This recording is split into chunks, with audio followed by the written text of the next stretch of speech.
The Leaves of Grass by Walt Whitman. Book 5, Calamus. In Paths Untrodden. In paths untrodden, in the growth by margins of pond waters, escaped from the life that exhibits itself, from all the standards hitherto published, from the pleasures, profits, conformities, which too long I was offering to feed my soul.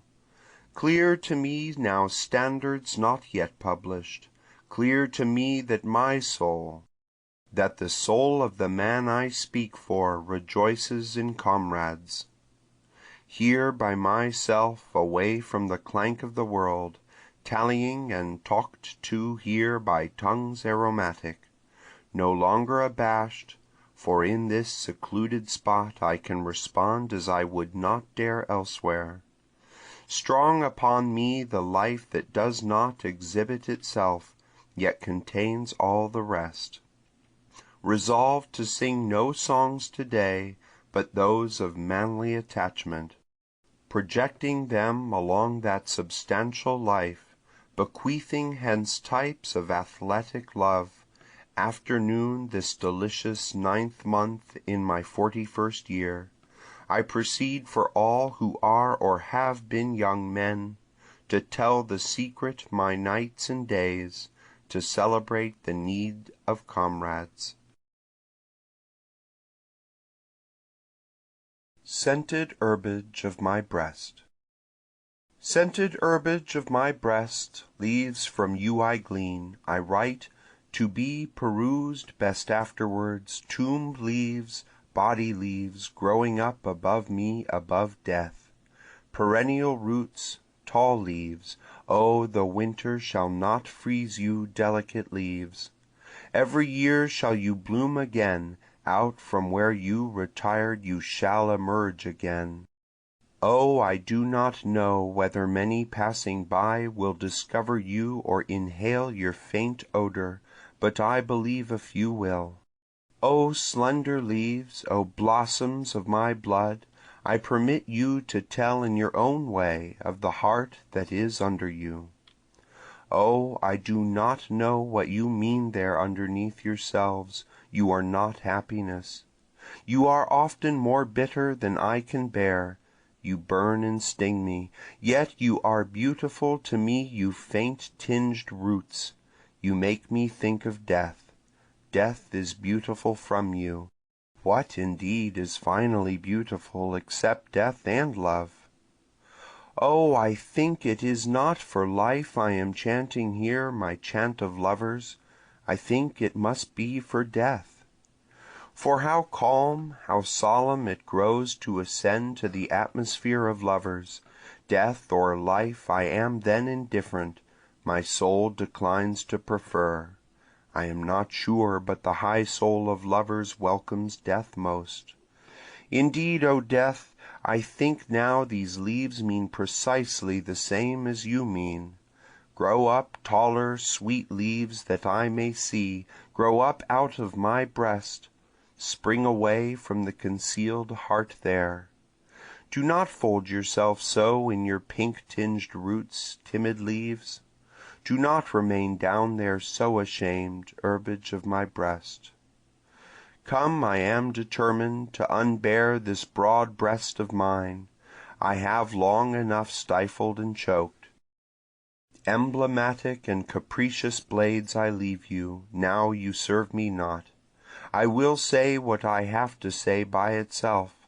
I will sound myself and comrades only. I will never again utter a call, only their call. I will raise with it immortal reverberations through the states. I will give an example to lovers to take permanent shape and will through the states. Through me shall the words be said to make death exhilarating. Give me your tone therefore, O death, that I may accord with it. Give me yourself, for I see that you belong to me now above all, and are folded inseparably together, you, love and death are.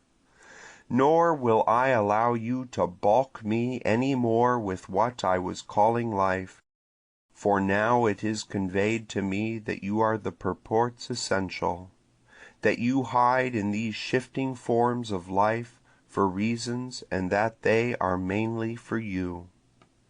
That you beyond them come forth to remain, the real reality, that behind the mask of materials you patiently wait, no matter how long, that you will one day perhaps take control of all, that you will perhaps dissipate this entire show of appearance, that maybe you are what it is all for, but it does not last so very long, but you will last very long.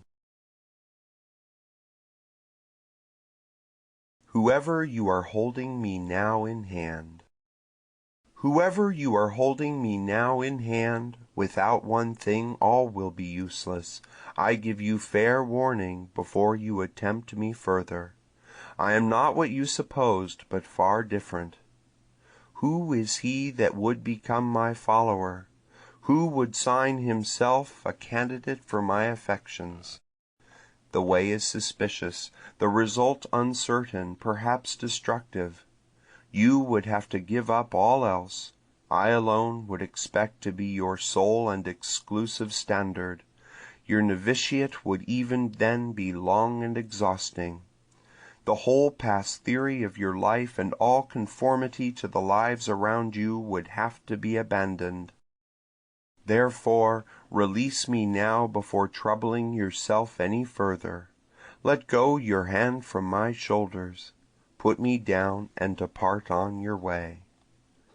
Or else by stealth in some wood for trial, or back of a rock in the open air.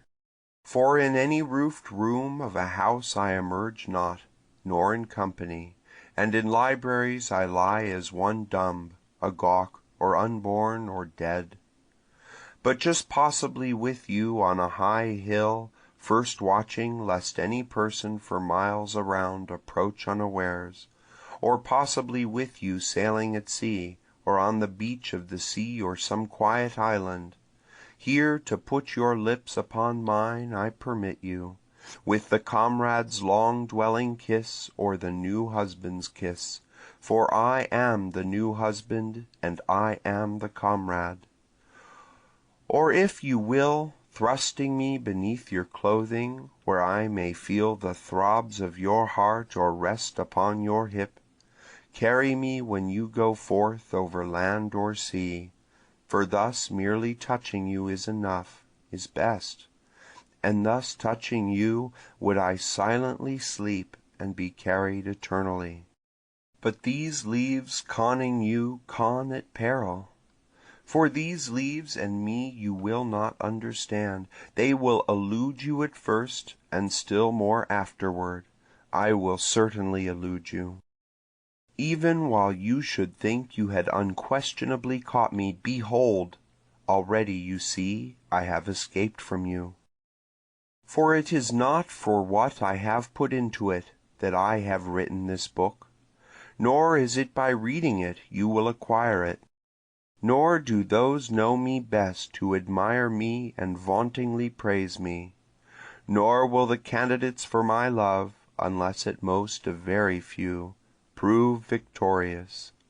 Nor will my poems do good only, they will do just as much evil, perhaps more, for all is useless without that which you may guess at many times and not hit, that which I hinted at.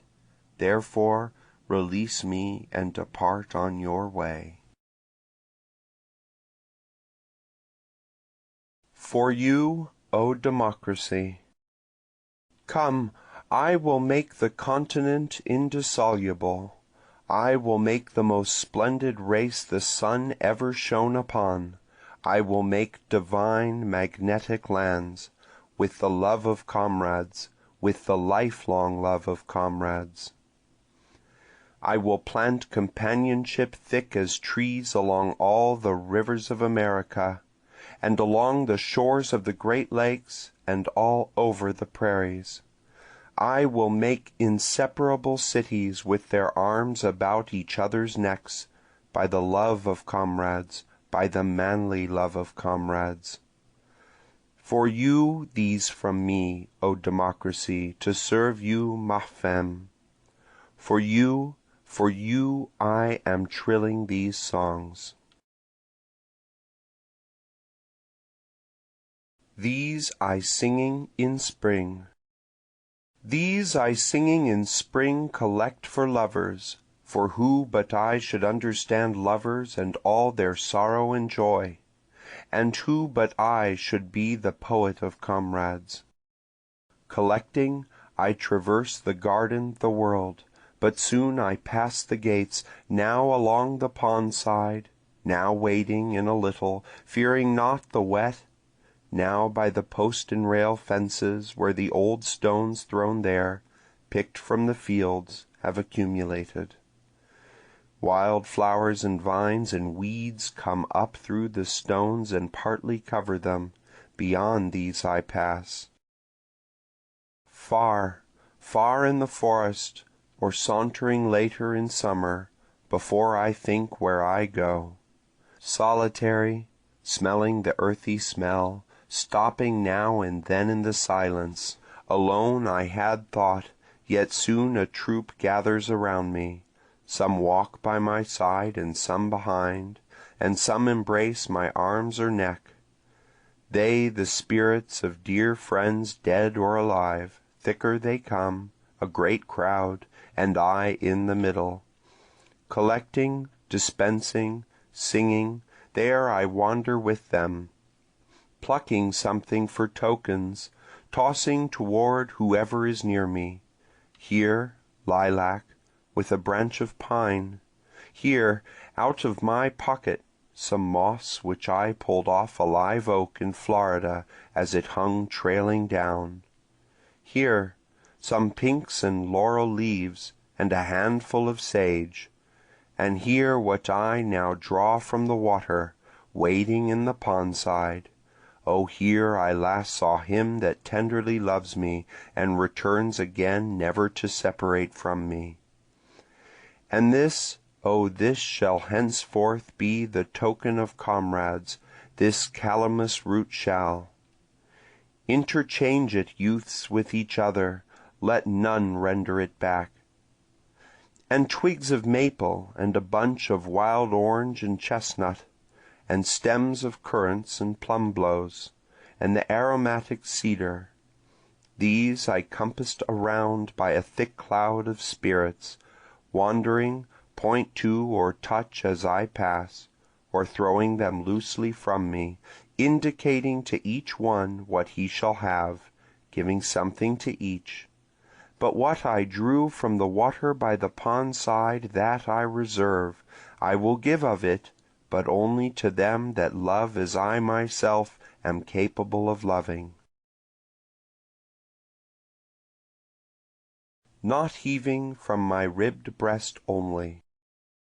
Not heaving from my ribbed breast only, not in sighs at night in rage dissatisfied with myself, not in those long drawn, ill suppressed sighs, not in many an oath and promise broken, not in my wilful and savage soul's volition, not in the subtle nourishment of the air, not in this beating and pounding at my temples and wrists, not in the curious systole and diastole within which will one day cease, not in many a hungry wish told to the skies only, not in cries, laughter, defiances, thrown from me when alone far in the wilds, not in husky pantings through clenched teeth, not in sounded and resounded words, chattering words, echoes, dead words, not in the murmurs of my dreams while I sleep, nor the other murmurs of these incredible dreams of every day, nor in the limbs and senses of my body that take you and dismiss you continually, not there, not in any or all of them, O adhesiveness, O pulse of my life, need I that you exist and show yourself any more than in these songs. Of the terrible doubt of appearances.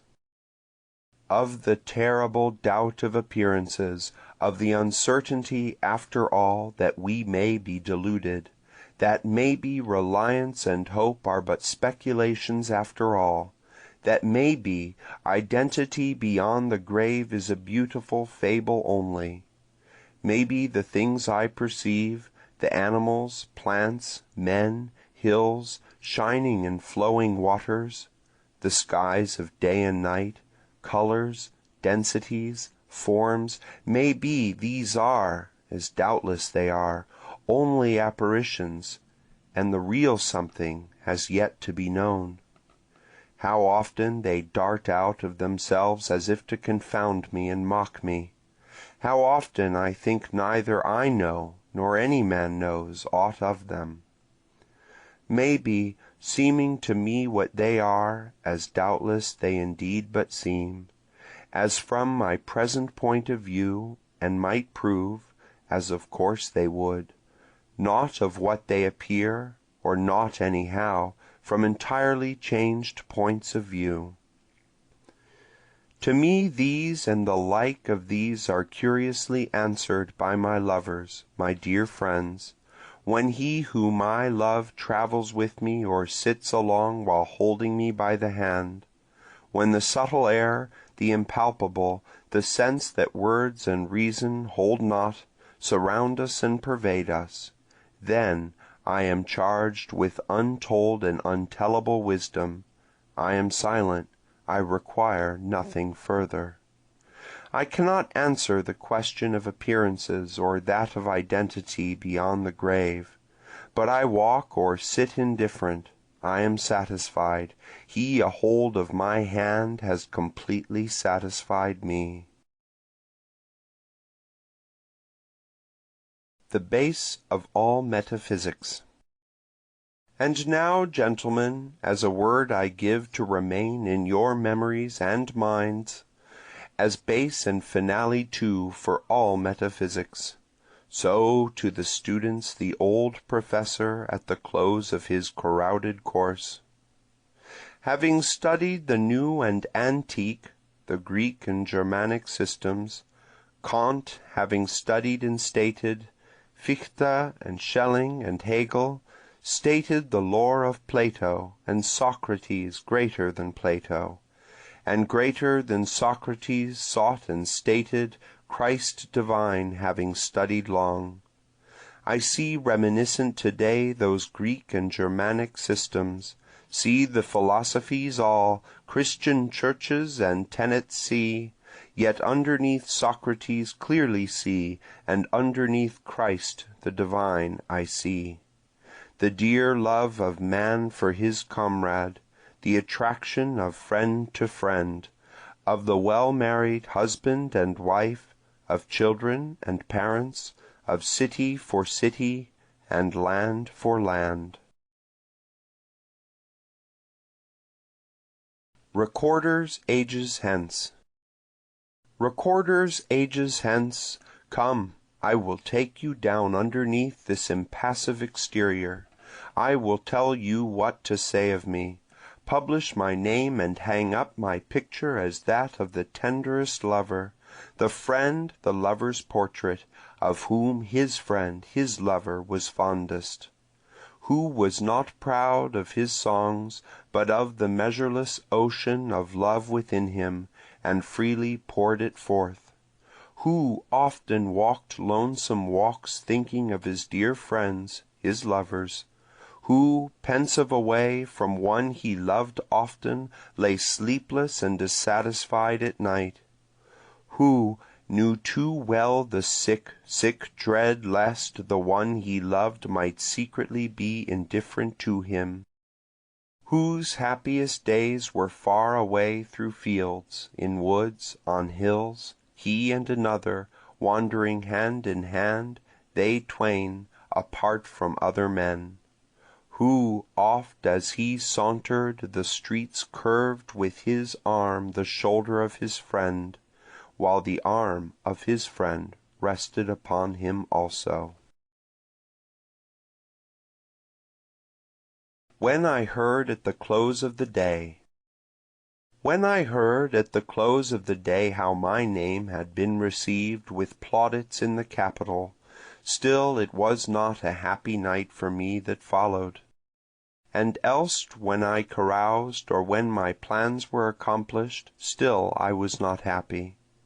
But the day when I rose at dawn from the bed of perfect health, refreshed, singing, inhaling the ripe breath of autumn, when I saw the full moon in the west grow pale and disappear in the morning light, when I wandered alone over the beach, and undressing bathed, laughing with the cool waters, and saw the sun rise, and when I thought how my dear friend, my lover, was on his way coming, oh, then I was happy. Oh, then each breath tasted sweeter, and all that day my food nourished me more, and the beautiful day passed well. And the next came with equal joy, and with the next at evening came my friend. And that night, while all was still, I heard the waters roll slowly continually up the shores. I heard the hissing rustle of the liquid, and sands as directed to me whispering to congratulate me. For the one I love most lay sleeping by me under the same cover in the cool night. In the stillness, in the autumn moonbeams, his face was inclined toward me, and his arm lay lightly around my breast, and that night I was happy.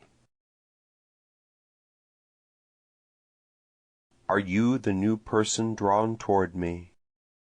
Are you the new person drawn toward me?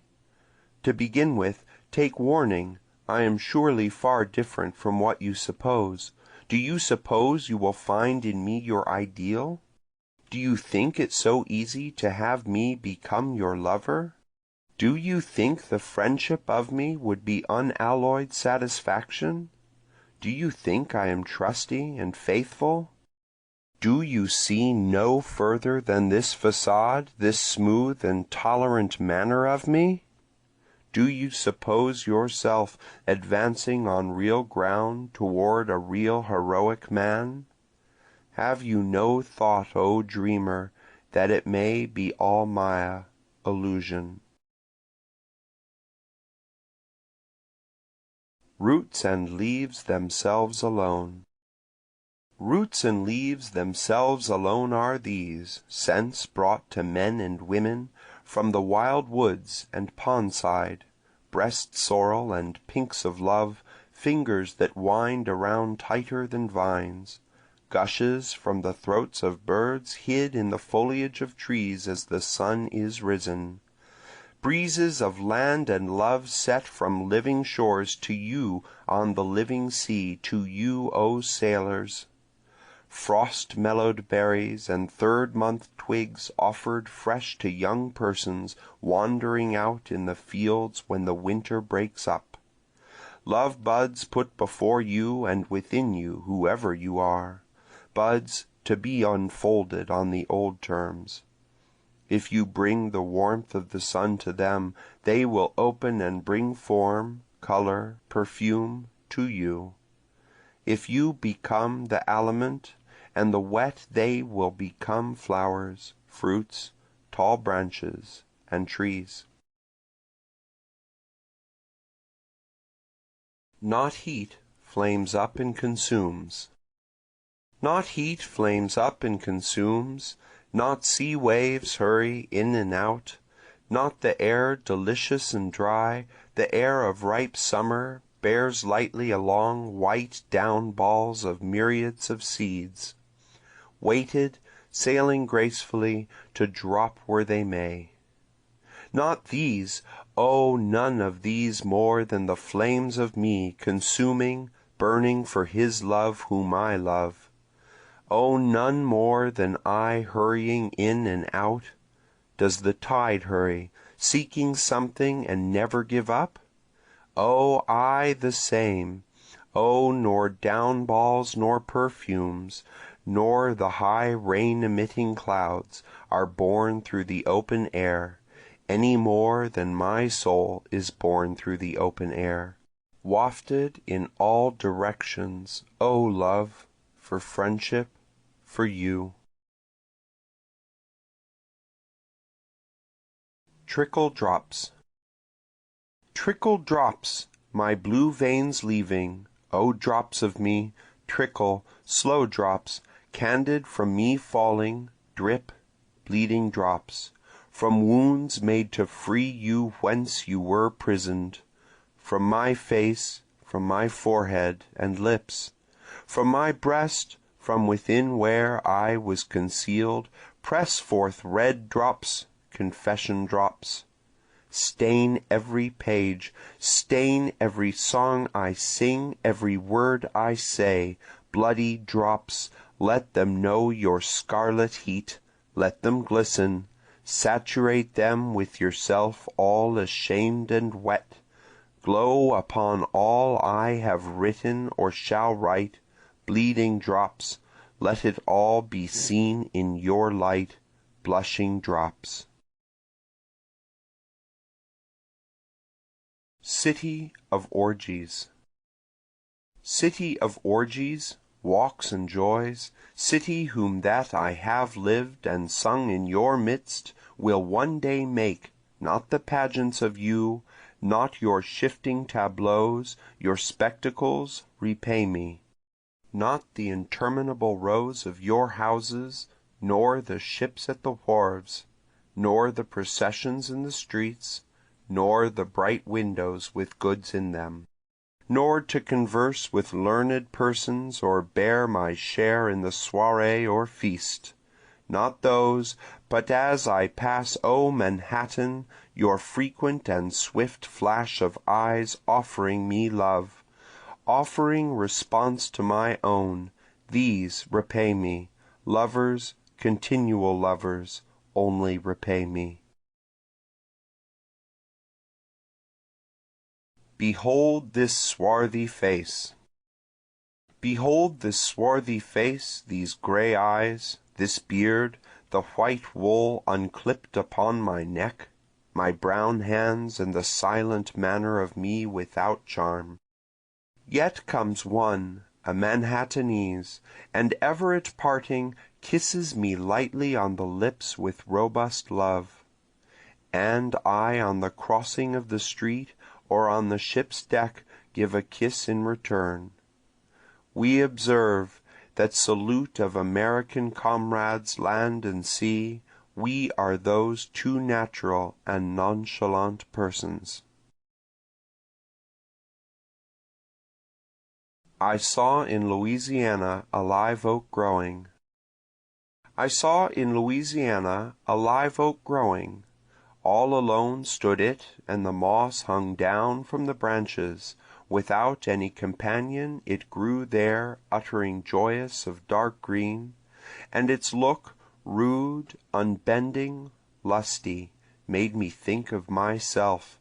But I wondered how it could utter joyous leaves standing alone there without its friend near, for I knew I could not.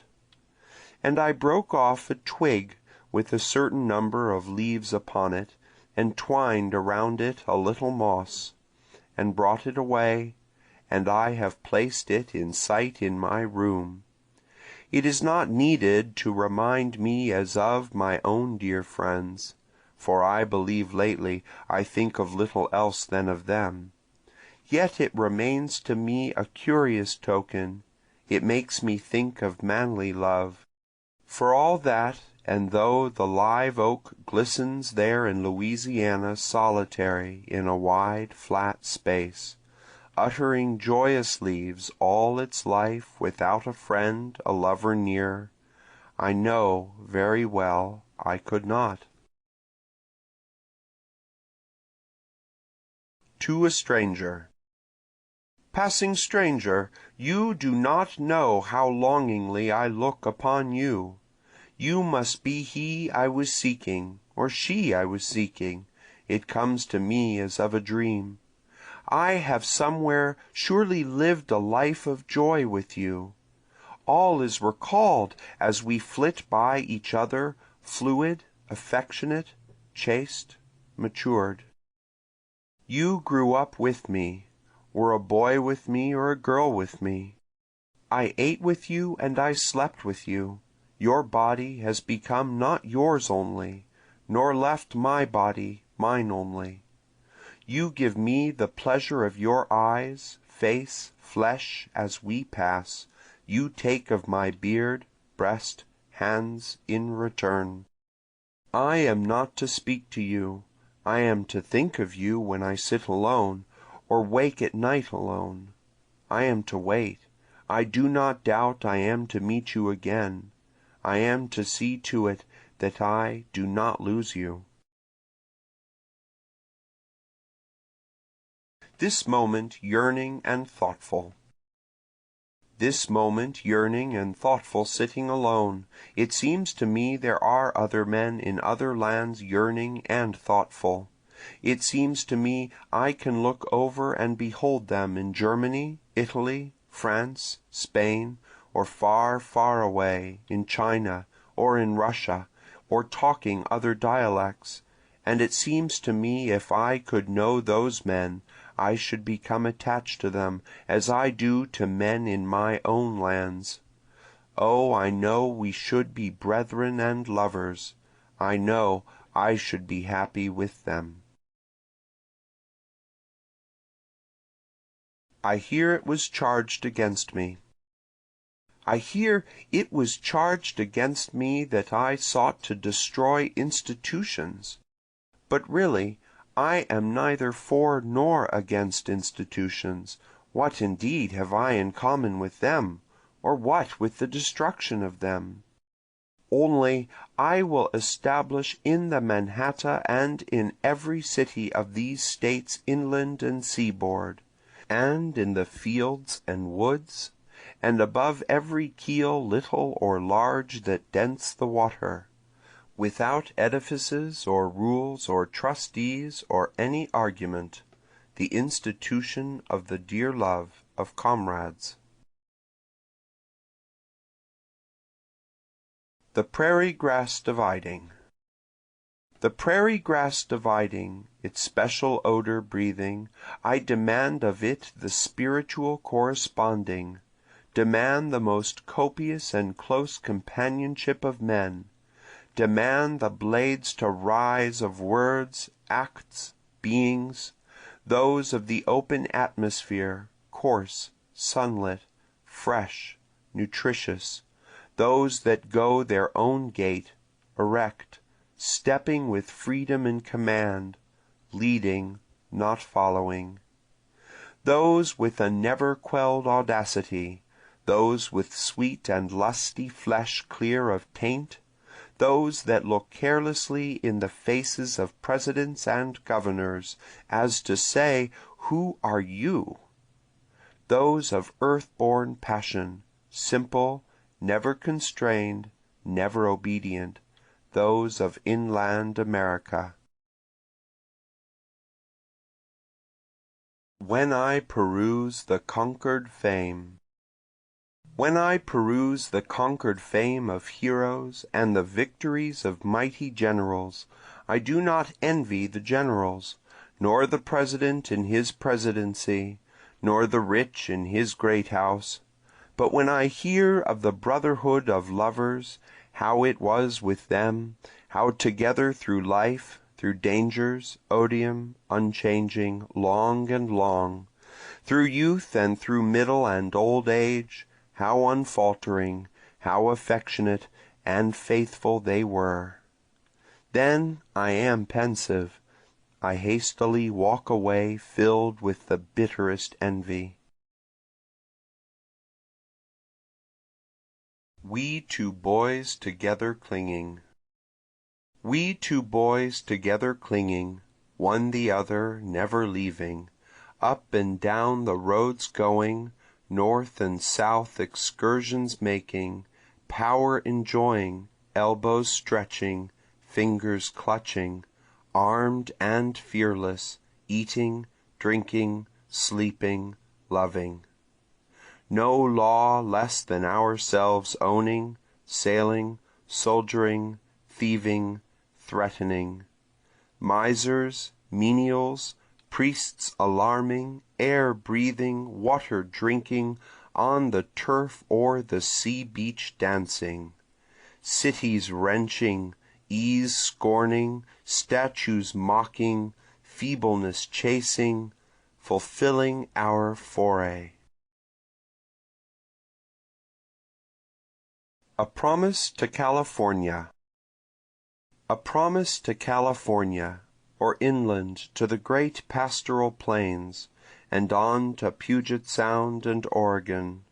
Sojourning east a while longer, soon I travel toward you, to remain, to teach robust American love.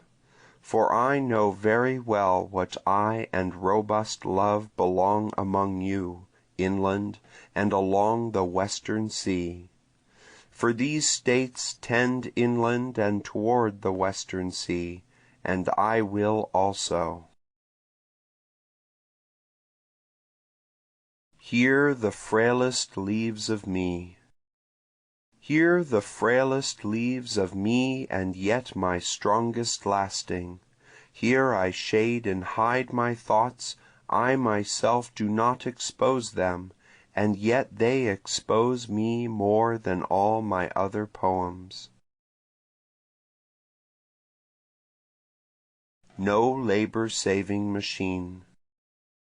No labor-saving machine, nor discovery have I made, nor will I be able to leave behind me any wealthy bequest to found hospital or library, nor reminiscence of any deed of courage for America, nor literary success nor intellect, nor book for the bookshelf, but a few carols vibrating through the air I leave, for comrades and lovers.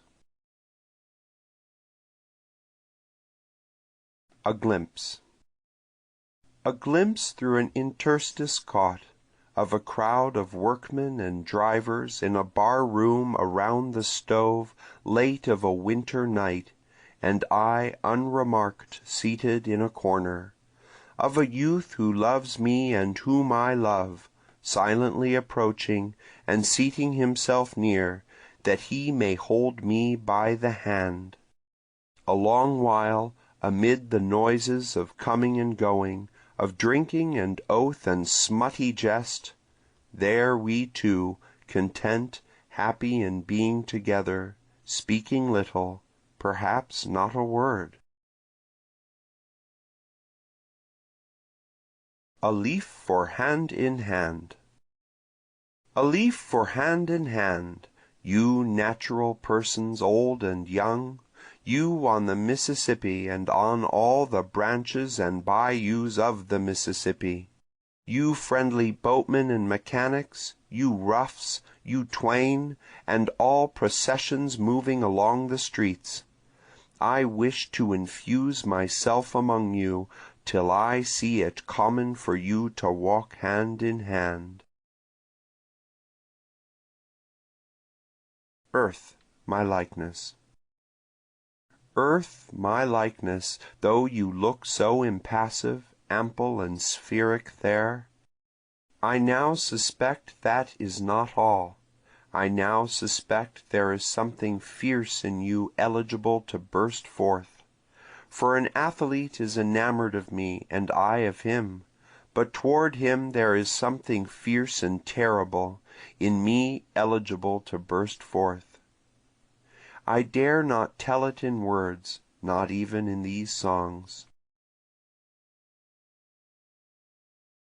I dreamed in a dream. I dreamed in a dream I saw a city invincible to the attacks of the whole of the rest of the earth. I dreamed that was the new city of Friends. Nothing was greater there than the quality of robust love. It led the rest. It was seen every hour in the actions of the men of that city, and in all their looks and words. What think you I take my pen in hand? What think you I take my pen in hand to record? The battleship, perfect modelled, majestic, that I saw pass the offing to-day under full sail? The splendors of the past day, or the splendor of the night that envelops me?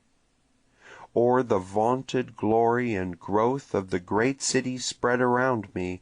No, but merely of two simple men I saw to-day on the pier in the midst of the crowd, parting the parting of dear friends, the one to remain hung on the other's neck and passionately kissed him, while the one to depart tightly pressed the one to remain in his arms. To the east and to the west. To the east and to the west, to the man of the seaside state and of Pennsylvania, to the Canadian of the north, to the southerner I love, these with perfect trust to depict you as myself, the germs are in all men. I believe the main purport of these states is to found a superb friendship, exalté, previously unknown. Because I perceive it waits, and has been always waiting, latent in all men. Sometimes with one I love. Sometimes with one I love I fill myself with rage for fear I effuse unreturned love. But now I think there is no unreturned love. The pay is certain one way or another. I loved a certain person ardently and my love was not returned, yet out of that I have written these songs. To a Western boy. Many things to absorb I teach to help you become élève of mine. Yet, if blood like mine circle not in your veins, if you be not silently selected by lovers and do not silently select lovers, of what use is it that you seek to become élève of mine? Fast anchored eternal, O love. Fast anchored eternal, O love, O woman I love, O bride, O wife, more resistless than I can tell the thought of you. Then separate, as disembodied or another born, ethereal, the last athletic reality, my consolation. I ascend, I float in the regions of your love, O man, O sharer of my roving life. Among the multitude. Among the men and women the multitude, I perceive one picking me out by secret and divine signs, acknowledging none else, not parent, wife, husband, brother, child, any nearer than I am. Some are baffled, but that one is not, that one knows me.